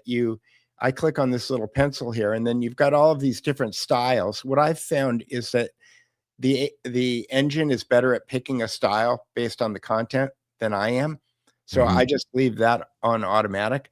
And then you have your choice of an explainer, which is usually 6 to 8 minutes long, or a brief, which is 2 to 3 minutes long. But here's what's killer, George. And I did this I've done this for a couple of authors just to show them. There's over 100 languages Yeah. that you can render these videos out in. And I think Madagascar speaks French, right? So they can. Yeah, and I can show you some other ones where I've actually done the language, but then you just click generate, and then you wait about it's about 7 or 8 minutes to make a video that looks just like this. So here we go. This is I know why I didn't show this to anybody. If you're doing videos that are about Nazis, if it will usually give you an error saying that it can't make the graphic or it can't make the video. But sometimes in this case, the reason the graphic is missing from this first slide is because it made the whole slideshow, and then the trust and safety function went through it and it took the graphic out of this one. I gotcha. So the audio will be good, but the graphics are going to be missing from the first slide. And if it winds up not looking very good graphically, it's going to be because of that. So Trust and safety, yeah. Yeah, trust and safety. Here we go. All right, let's get right into this. What if I told you that in the very first months of Hitler's rule, a shocking pact was made, a pact between the Third Reich and leaders of the Zionist movement? I know, it sounds impossible, but this is the true story of that exact agreement, a deal that would end up saving thousands of lives, but at the same time, risked shattering the global fight against the Nazis before it even began. Now, we're unpacking this incredible story through the work of investigative journalist Edwin Black in his award-winning book, The Transfer Agreement. And you have to understand, Black is the son of Holocaust survivors. He's known for other explosive works like IBM and the Holocaust. He spent 5 years digging through archives nobody had touched for decades, piecing this all together. And this review from the Baltimore Sun, well, it pretty much nails it. The story he uncovered challenges just about everything we thought we knew. And this is the See, this is what I'm talking about. If you wind up doing a video about touchy subjects, then the graphics suffer. So we're question mark. Yeah. We're looking at a bunch of slides with no graphics, which is not a great video. But it's okay because the content is killer. All right, I'll keep going. Possible question at the very heart of it all. The author, Edwin Black, he calls it a story about the anguish of choice. So let's go back to that critical year, 1933, and see exactly how this unbelievable situation came to be. To really get your head around this deal, you first have to understand the sheer desperation of 1933. Hitler had just seized power. The world was reeling, trying to figure out how to respond. And inside Germany, a terrifying new reality was taking shape for the Jewish community. So, picture this. You've got these two massive forces pulling in completely opposite directions. On one side, you have a huge global anti-Nazi boycott picking up steam, trying to economically strangle Hitler's regime in its cradle. But on the other side, inside Germany, Jews are being systematically ruined. Their rights, their jobs, their property, all stripped away. They were trapped with absolutely no way to get themselves or their life savings out of the country. Something had to give. And out of this intense pressure cooker, a plan was born, an arrangement so controversial, so shocking that it would later be called an unholy compact. So let's break down what it actually was. Okay, so on the surface, the Havara Agreement, or Transfer Agreement, was a deal to help German Jews emigrate to Palestine and take their assets with them. Simple enough, right? Well, no. How it worked and the price that was paid is where this story gets incredibly complicated. First, let's talk about the human stakes. Through its various phases, this agreement was the vehicle that got some 60,000 German Jews out of the Reich. It literally saved their lives from the horror that was about to unfold. And it wasn't just about saving lives. It was also about saving livelihoods. The agreement rescued a staggering amount of money. We're talking $100 million back then, which today is something like $1.7 billion. That capital was absolutely essential for building the infrastructure of what would eventually become the Jewish state. So, how on earth did they do it? Honestly, the mechanism was kind of ingenious. A Jewish person who wanted to leave would put their money into a special blocked account in Germany. That money would then be used to buy German-made goods, things like tools, building materials, you name it. Those goods were shipped to Palestine and sold. Then, when the emigrant arrived, they'd get the money from that sale. It was a loophole. But here's the catch. It rescued Jewish assets by actively selling German products abroad, directly undermining the global boycott. As you can probably guess, when word of this deal started to leak out, it just ignited a firestorm. The book describes it as a series of fiery debates that ripped through the entire Jewish world. This wasn't just politics, it was a deeply personal, painful conflict that set families and communities against each other. This review from the New York Times just captures it perfectly. The story is one of strident debates and acrimonious struggles. You have to imagine this battle being fought in community halls, in newspapers from New York to Warsaw to Jerusalem. It was an argument that pitted leader against leader and neighbor against neighbor. The whole debate really boiled down to this. On one side, you had the moral imperative. Any deal with the Nazis was a betrayal, period. It gave them legitimacy, it gave them money, and it violated every principle of Jewish honor. The boycott was a holy war. But on the other side was the pragmatic path, the argument that, like it or not, this was the only way to save actual lives and rescue the money needed to build the safe haven. It's an impossible choice. Which side would you have landed on? And the voices on the anti-deal side were passionate. You had leaders like Samuel Untermyer, who was a key figure in the American boycott movement. For him, there was zero room for compromise. He saw the boycott as the world's one and only real weapon against Hitler's barbarous campaign. To break it was just unthinkable, a catastrophic moral failure. But then you had the Zionist perspective, articulated by leaders like Chaim Arlosroff. They argued that moral purity was a luxury they couldn't afford. They believed that to save people, you had to find a workable solution, no matter how distasteful. A solution that provided, as he put it, a benefit to both parties. So, after all the fighting, all the debate, what was the legacy of this deal? Well, its impact is every bit as complicated and as contradictory as the pact itself. And right here, this is the ultimate paradox of the transfer agreement. On the one hand, it absolutely succeeded. It rescued a precious human and financial remnant that was vital for building the future state of Israel. But to do that, it directly cut the legs out from under the global boycott, the one unified movement that many people believed had a real shot at stopping Hitler in his tracks. I think the author Edwin Black says it best himself. He writes that the facts of this story will challenge your sense of the period, break your heart, and try your ethics. It really does. It forces you to confront these impossible choices that people made while trapped in an absolute nightmare. And that brings us to the final, haunting question that the book leaves us with. In the face of an evil the world had never seen, was this deal an act of madness, a terrible moral compromise, or was it a stroke of genius, a deeply flawed but necessary move that saved thousands against impossible odds? The book gives you all the facts, but the final verdict? Well, that's up to you. So That's amazing. it is, but again, there are tricking a large language model into doing what you want it to do by getting around the trusted safety it's kind of a game, and there may be a way for me to figure out a way to make a video with graphics. I want to show people a video with graphics. Sure. And so, for example, look, I want to just ask a rhetorical question really super quickly. Are you more likely to buy the transfer agreement book now than you were 8 minutes ago? I mean, if I'm hearing that for the first time, I'm like, oh my God, what? I want that book. Right. So this is selling books for the author.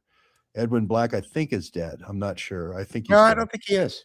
I think he's still alive. Okay, so now I think he does Twitter Spaces or something. Oh my God. Okay, well, we just sold him a book, and we probably started an author tour for him. Here we go. Anyway, but you can see that I at the beginning I wanted to show people how quickly it makes a slide deck, and it says slide deck generation failed. Try a new one.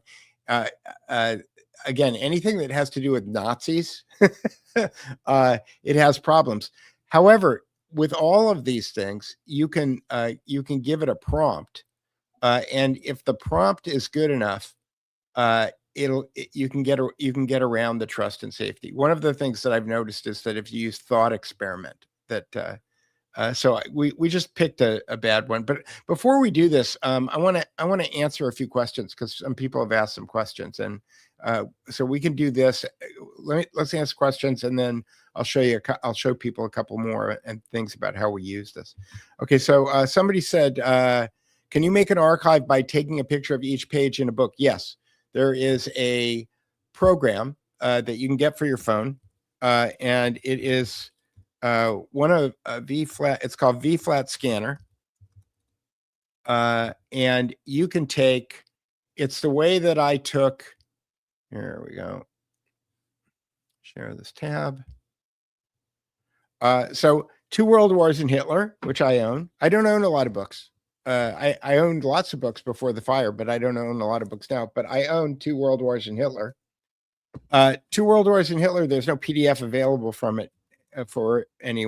Nor should there be, because it's a new book and the authors are alive, and I want to support publishers, and I don't want anybody stealing books that are new books. So, but I did want to make a video about it. And I did want to make a summary about the book so that people would go buy it. And so I used this program called V-Flat Scanner, and you can load it on your iPhone or Android device, and it will make it will take that bent page and it'll straighten it out, and it'll turn it into a perfect OCR capable PDF. And it takes about an hour to do a book that's this size. And at the end, you have basically a PDF of the book. And it's fantastic, and it's free. And that's how I do it. You could do it with anything. You could do it with documents, or we have one, somebody who follows the show, who's got, George and I talked about her. She lives in San Francisco, and she's got all this research in boxes. And, this is something that you could sit, you sit on, you pull out your boxes on your your dining room table, in nice, subdued light, no direct sunlight. And, you just flick through all your documents and take pictures of them with V-Flat Scanner. And then you have these perfect, it's like having a scanner. It's great. So that's the answer to that question. Somebody said, Parenti's book, Democracy for a Few in My First Year of College, was a wake-up call for me. Yeah, I've never heard of that one. Have you heard of that one, George? No, Okay. no. It's I love this though, because most of the good books you've ever read were recommended to you by somebody else. Yeah, because if they were on the New York Times bestseller list, you wouldn't want them. Yeah, right? Exactly. Somebody said, okay. Hide current comment. Why isn't this working? Can you remove the trust and safety Stasi with a local model? Depends on the model. Yes. I mean, one of the things I was excited about when they came out with, Facebook came out with their model, which is, I can't remember what it's called, but the trust and safety was a separate model. So my thought was, yeah, but it's called, what's the Meta bot called? The Meta LLM called? I can't remember. Somebody in the chat will tell us. Llama, yeah, LLAMA. So Llama, if you install Llama, you don't have to install locally, or you could do it. There's a site where you can host LLMs that's called Hugging Face, I think, which is kind of like, if you want to build a WordPress website, you can go to a host provider, and you can install a self hosted WordPress. There's this place called Hugging Face that does the same thing, and you can do self-hosted LLMs. So you don't need to buy a computer. You can just install it on a virtual computer, and then it's basically your LLM. But you have to pay for tokens and all that other stuff. But there are ways of jailbreaking these LLMs. You can't, if you're trying to write an article about Nazis, if you tell the LLM that you're writing a thought experiment, it'll do whatever you want. Right. So So, or say a play. There's a play I'm thinking about. right. Yeah, exactly. Movie I'm thinking. I'm writing a screenplay, right? Somebody said, how do you Zoom with 20 people using an LM concurrently as a research project? Well, on the next tier of Notebook LM, you can do shared notebooks with people in a work group. So that That's a would be Google one way. product. That's a Google product. Yeah. Yeah, and one of the things that I'm thinking about doing is I'm still researching it to find out if it's viable. Is that I'm thinking about upgrading my Notebook LM and then making my notebooks available to paid subscribers of the Duke Report. They can't add or delete sources, but they can go in and they can ask questions of the models that I'm Or building. even comments, end up being tags, for finding content. Right, which is what you used to do with YouTube, right? Yeah, annotation. And I did it with Trello. But I think just letting somebody go, oh, this author's still alive living in Chicago, Edwin Black's still living in Chicago, or whatever, Parente died last weekend, these little, margin notes are really helpful. Yeah, exactly. And you can do that. All right, here we go. Hide this comment. Mark Permero, do you guys consult? I consult. Peter's the guy. All right, here we go. I consult. I'd like to consult. I want as many people doing this as possible. Okay. Adrian Ward says, how do you arrive at different conclusions to Matt Ehret regarding JFK and FDR using the same or similar source materials? Well, there is a term that I learned when I started doing linguistics and started using LLMs to translate things like the New Testament from the original Coney Greek into English. And that word is called hermeneutics. And hermeneutics is the political, I'm sorry, that's the best way of explaining hermeneutics. It's the it's the politics between translation. Okay. And so Matt Ehret and I and Courtney Turner, I'm not going to speak for George, we have different interpretations of the same materials. And I can guess why Matt Ehret has different conclusions than I do, but I'm not going to pretend that I can mind read or know what's in his heart. So I'll just say this, that if you read that the Lurishis in general have giant blind spots. And in fact, one of the things that I was just researching right before the show started, and I can share that with you, is the idea that Aristotle is a bad guy. So in a very kind of Leo Straussian way, the LaRouches like to paint Aristotle as the bad guy and Plato as the good guy. And Courtney Turner and I have a problem with that framing. And it turns out, let me jump to Against Oligarchy, because this is where I was.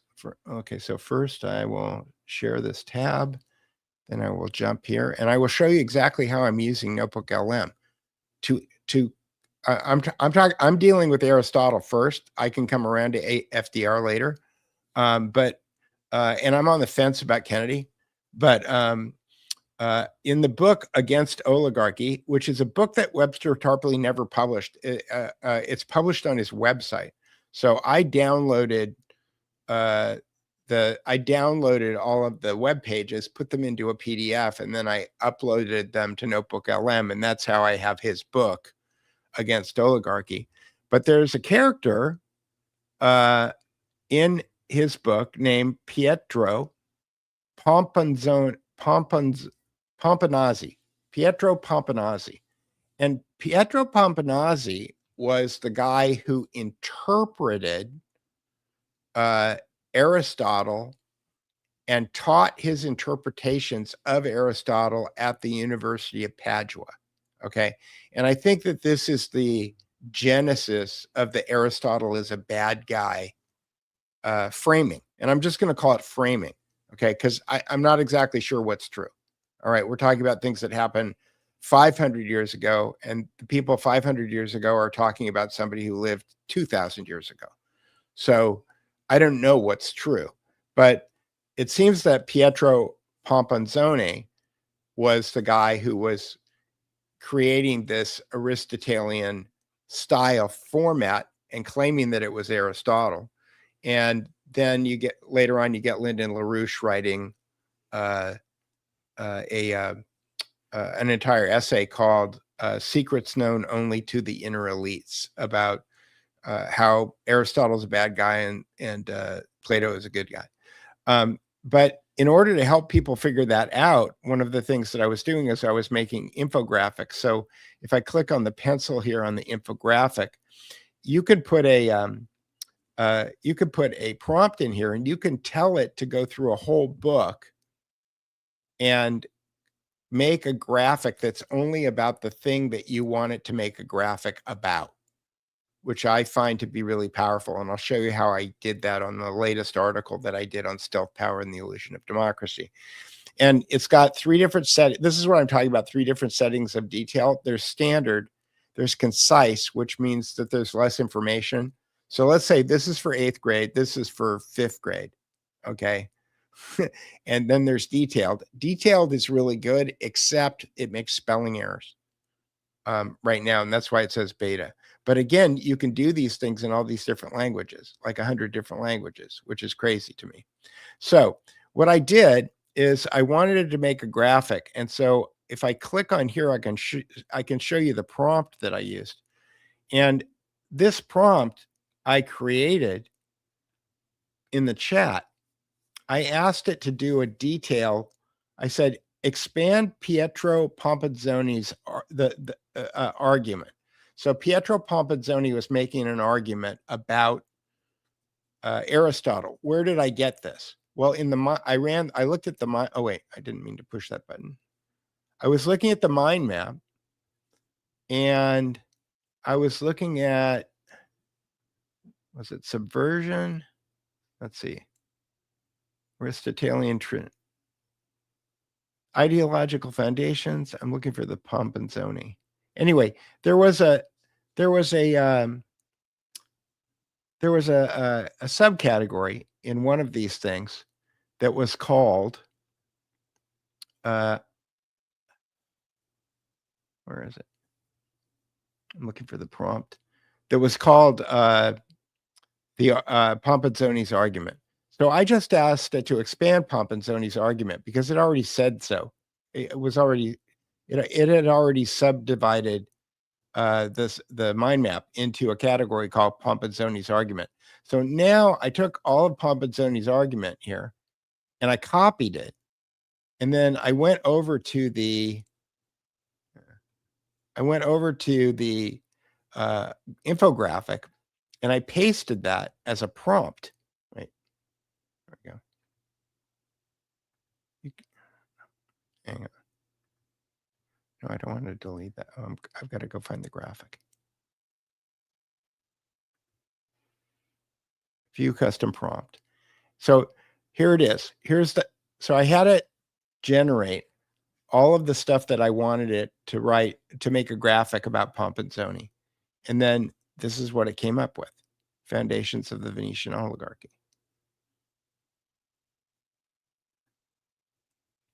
Okay, and this wasn't a very complicated one, so I don't know that I can blow it up in this. Oh yeah, I can.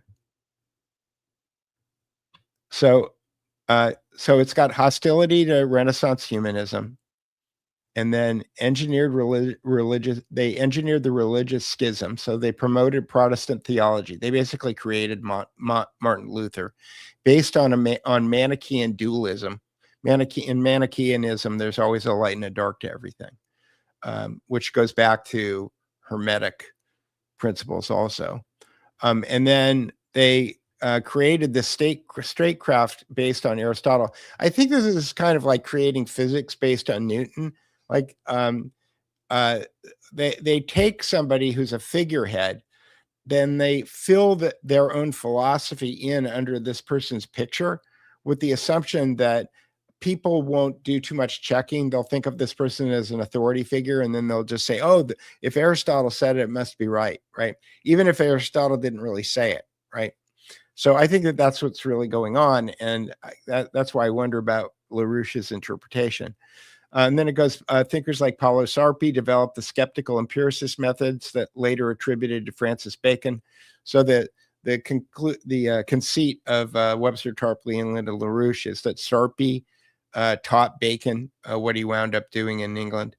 The state is a deity. The state's power was the only sacred power justifying any treachery to expand the empire, and that there's a myth of carrying capacity, which is what we're dealing with today, right? That this goes directly to Club of Rome limits to growth. So that all kind of spins out of here. So this was a complicated one. I might have done one earlier that was, let me see. I'm looking for the one that was Foundations of the Value. Okay, that one I just showed you. And let's look at this one. Yeah, here's one that's a little bit more complicated. And let's look at the prompt for this one. Same prompt. Okay, so this one was the detailed view, and the other one was the standard view. So we could see here we have Gasparo Contarini.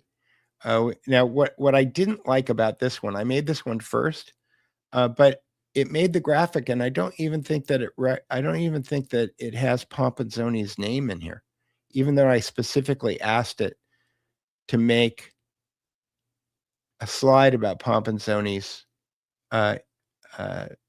argument. So this is Pomponsoni's argument, but it is a very good slide. It just doesn't say Pomponsoni's argument on it. So maybe I could go in with Photoshop later and just add that in there. But it's perfect. And again, all I did was click a button and it made all of these things. Sometimes they're not perfect. The other thing that you could do is you can make slides. So here's a slide deck.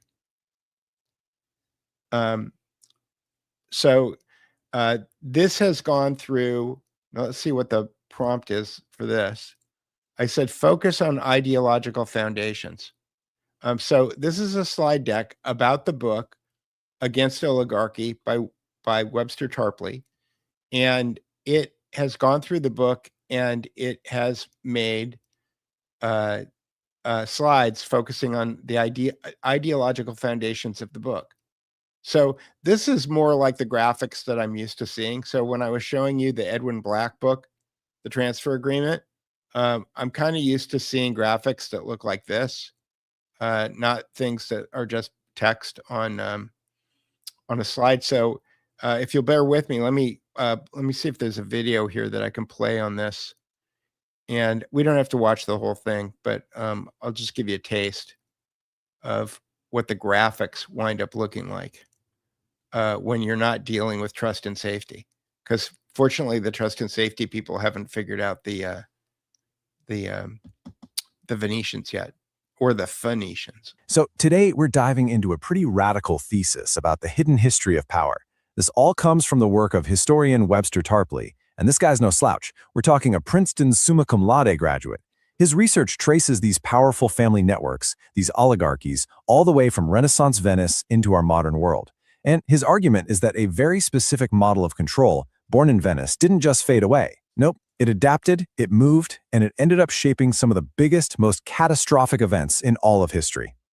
When you think of Venice, you probably picture gondolas, canals, romance, right? Yeah, forget all that. The source material we're digging into today paints a way darker picture. It starts with old folklore that saw Venice not as this beautiful center of culture, but as something parasitic, a place that literally stole the heart of humanity and left a cold stone in its place. And this is really the central question that Webster Tarpley's work forces us to ask. It challenges us to look past the standard textbook stories of kings and queens and accidental wars. It asks us to seriously consider the possibility that a different, much more deliberate hand has been shaping events from behind the scenes all along. Okay, so how did this system actually work? Let's get into the nuts and bolts of what Tarpley calls the Venetian paradigm. See, Venice was a maritime empire built completely on finance and trade. To protect the massive fortunes of its ruling families, it needed a system of government that was uniquely stable and absolutely ruthless. Now, before we go any further, we have to be super clear on what Tarpley means by oligarchy. It's a word that gets thrown around a lot, right? But for him, it's not just about being rich. It's a whole philosophical belief system. This idea that certain families are just fundamentally better, that they are born to rule, and that the rest of society must be designed to keep them on top. So when you look at the structure of the Venetian state, wow, it was a masterpiece of political engineering. I mean, on the surface, it looks kind of like a republic. You've got this great council with thousands of nobles, a senate, even state prosecutors. But here's the kicker. The real key to their absolute control was that constant, rapid rotation of officials. So you see, all those short terms and rotating offices, that wasn't about democracy, not even close. It was the exact opposite.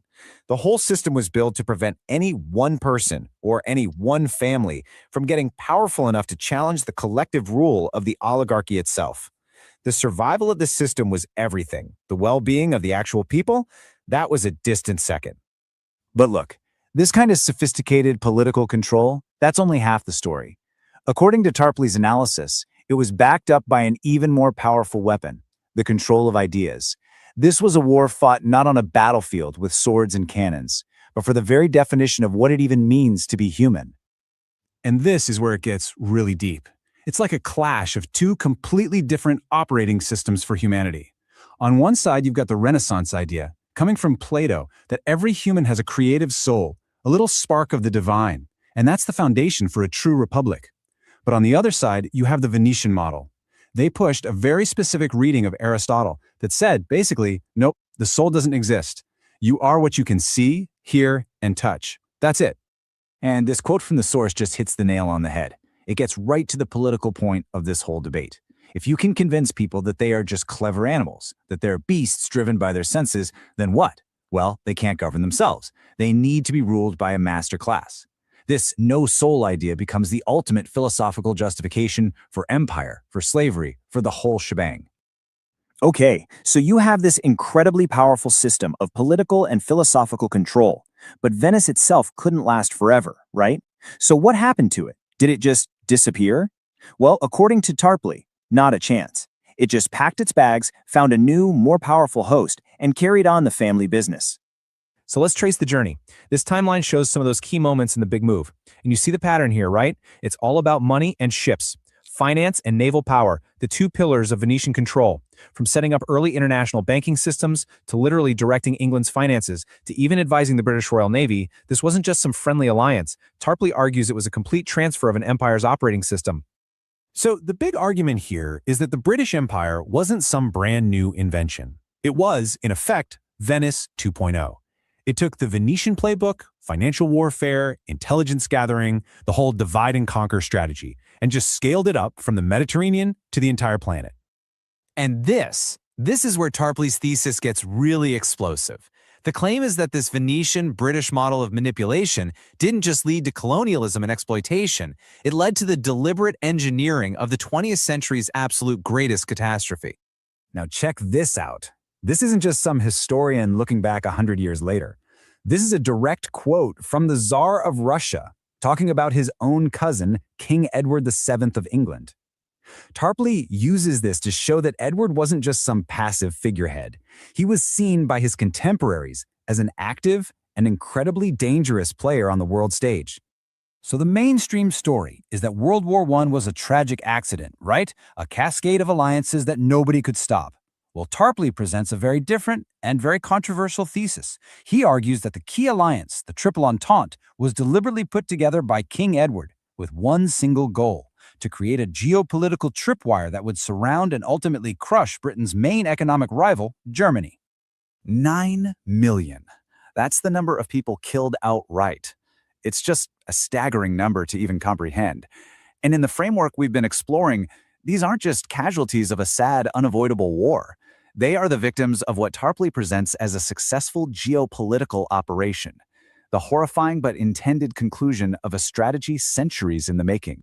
So, if you take away just one thing from all of this, let it be this core idea from Tarpley's work. The huge disasters in our history books, the events that changed the world, Maybe they aren't accidents. Maybe they aren't inevitable. Maybe, just maybe, they are the deliberate outcomes of plans set in motion decades or even centuries earlier by powerful groups operating behind the curtain. And that really leaves us with a final and pretty provocative question. If this paradigm that Tarpley describes, this model of hidden influence in long-range planning, is a real force in history, then it forces us to look at the conflicts and the crises of our own time differently, not just as things that happened, but as events that might be designed. It's a challenging lens to look through, for sure, but it's one this history insists we consider. So, to your point, George, this book is free on Webster Tarpley's website. And if people want to know more, they could just go to his website and go read it. Or you can go to the 1,500 word explanation on DukeReportBooks.com. Or you can listen to a half an hour podcast that I generated using the same technology on DukeReportBooks.com. And, my thesis is that people are going to your point, I think people are much more likely to want to go read the book if they know what's in the book. Sure.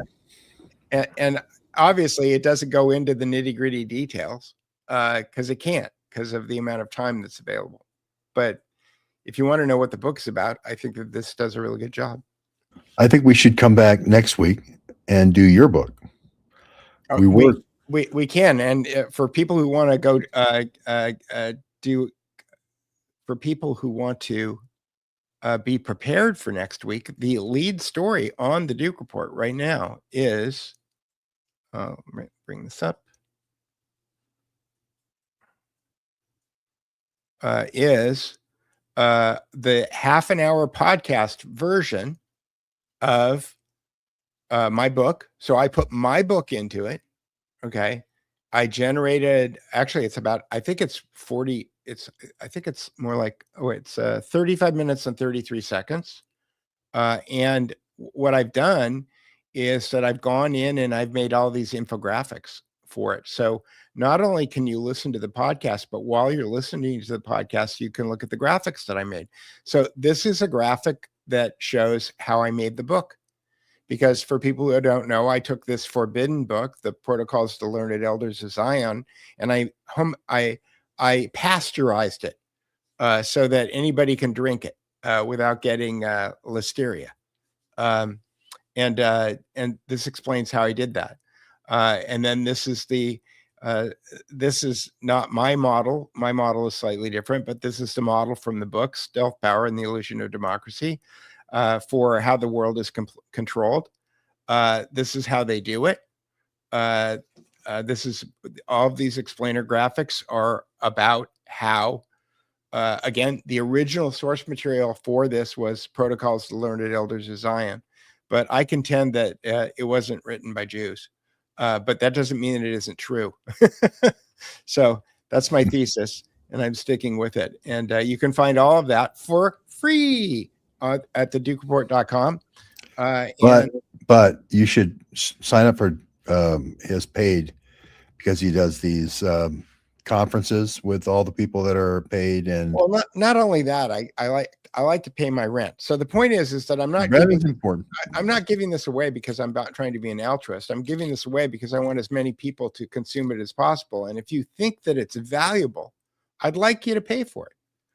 And the way that you could, the easiest and the best way to pay for it is just to become a paid subscriber on thedukereport.com, or you can go to buymeacoffee.com/thedukereport and you can give me whatever amount you want. Another way to give me any amount that you want is that if you go to DukeReportBooks.com, which is linked on the top of the Duke Report, then I have this shiny new donate button on the right side here now, George. And people, nice. I added 2 functions last week. One was 30 languages, and the other one was you can give me money. So let me just answer. You get more donations now. It sounds very simplistic, but you will get more donations now, guaranteed. Yeah, I know. I'm trying to do dusting and cleaning and just make sure that I actually am set up to be able to succeed here. Okay, let's see. Somebody said it seems that Bacon was part of the think tank, includes John Dee. I highly recommend the work of Robert Frederick over at The Hidden Life is Best. There aren't a lot. There's some people who are just amazing on Substack. George is great. Laissez-faire Lounge is great. Courtney Turner is great. Hidden Life is Best is great. Michael Hoffman, Matthew Crawford. There's some really, really good stuff on Substack. So if you want more about John Dee and Francis Bacon, go check out The Hidden Life is Best. Let's see, and I will go to this one. Is Andy McCabe still Hillary's neighbor? I don't think so. I think he moved to Virginia. Yeah. Long time ago. After Hillary became senator, which was his goal, to support her and spy for her to help her become senator, he left. They moved up there after Clinton was out of the presidency, if you remember, Chappaqua, and that's where they set up their spy house, and for the Hillary to become senator. Yep. Yep. Deborah says, were Herodotus' stories dismissed as myths by writers and victors? So Mrs. Heritage History and I talked about this a couple of weeks ago. Herodotus is an interesting guy, but there's a lot of useful information that you can get out of Herodotus, but there's a lot of mind reading in Herodotus. There's a lot of I would say, earlier I said that I can't mind read and I can't see what's in somebody's heart. Herodotus did a lot of that in his writing. He told you what people were thinking and what their motivations were, and there's some hypnotic stuff. So that's not to say that you shouldn't read Herodotus, but you can't take it as like it's not Carol Quigley. Let's just put it that way. It's not Two World Wars and Hitler. It's not got 500 citations in the way that he puts things together. Not that that was simple in Herodotus's time, but two more, George. Did you hear the story of Czechoslovakian train gold crossing Russia fighting the Bolsheviks? No, but I haven't heard that story, but I heard the story of Montague Norman giving all of the Czechoslovakian gold to the Germans after they went into, and it was being stored in the vault at the bank. The Bank of International Settlements was in Switzerland, but they kept all their gold in the Bank of London, in the Bank of England in London. And Montague Norman, who ran the Bank of England, gave the Germans, basically all he had to do was move a Post-it note from one pile of gold bricks to another. He crossed out, he went over to the Czechoslovakian Post-it note and he crossed out Czechoslovakia and he wrote Germany on the Post-it note, and then gave all of the gold that belonged to Czechoslovakia to the Germans, and they used that to, launch the rest of the war. So I'm not sure about gold crossing Russian fighting Bolsheviks. That doesn't sound like something that they would do. The Czechoslovakian gold was definitely given to the Germans. That was World War II. Yeah. But it was but it got transferred in a vault at the Bank of England. There was some expatriation of gold when they tortured the Tsar's family, and they're supposedly Czechoslovakia was a recipient of some of that gold. So maybe it was collecting a Rothschild debt at the end of, Hitler collected a Rothschild debt by taking over Czechoslovakia about 20 years later. Right. And last question. Adrian Ward said, ever thought about LLMing Plato and Aristotle's writings and the various interpretations? Like I said, I was using Notebook LM to figure out Pompenzoni. And again, that doesn't mean you shouldn't read it, but I think that it is useful for, it's really useful for meta themes. And I'll just leave you with this. This is something that I've done. I did this over a year ago, and it's been on the Duke Report ever since. And that is, Carol Quigley did a speech called The Mythology of Democracy in America. And I took his speech and I asked ChatGPT to take Carol Quigley's speech and turn it into a Platonic dialogue. And you can find this Quigley, a Platonic dialogue, on my Substack, where I have taken Carol Quigley's speech and turned it into a dialogue between Socrates, Glaucon, and Carol Quigley, which is fun. And again, it was a very simple prompt, and it came out perfectly. I couldn't believe how good it came out. So, and I do want to make one comment, Peter. I see it in the chat. Okay. Sir Edward de Vere writing the sonnets. Most of it was like a homework assignment for all the people working for Sir Francis Bacon at Cambridge, but the flourishes and the sonnets and all these poetic little interludes, de Vere all the way. And he was the guy who was known as Shakespeare, shaking a spear in a lot of the court paintings. And so I just wanted to acknowledge the fact that there was a Shakespeare in the court of Elizabeth. Well, yeah, I mean, but de Vere, I think, was dead when most of the plays were written. The early ones, the romantic period, which I believe is before the first period, is de Vere. That's and Marlowe. Marlowe also, you have a lot of the scripts of Marlowe being repurposed with the Protestants as heroes rather than something set in Italy. But anyway, we're going to argue about Shakespeare all day. Yeah, and I just got a new book, and I haven't read yet, that Robert Frederick Harrington's Shakespeare, I think it's called. I tweeted about it last week. Anyway, but we will be able next week. We will be able to go over your book, correct? I'll go over my book. I can go over my book on Thursday if you want. Okay, but you let me know. Tuesday. Tuesday. Our schedule. Okay. Thanks, Peter. Thanks, George. Thanks, everybody. Quigley. Can we get a Quigley update? You want Quigley? You want a Quigley Everybody update? wants to see Quigley. Come on. There we go.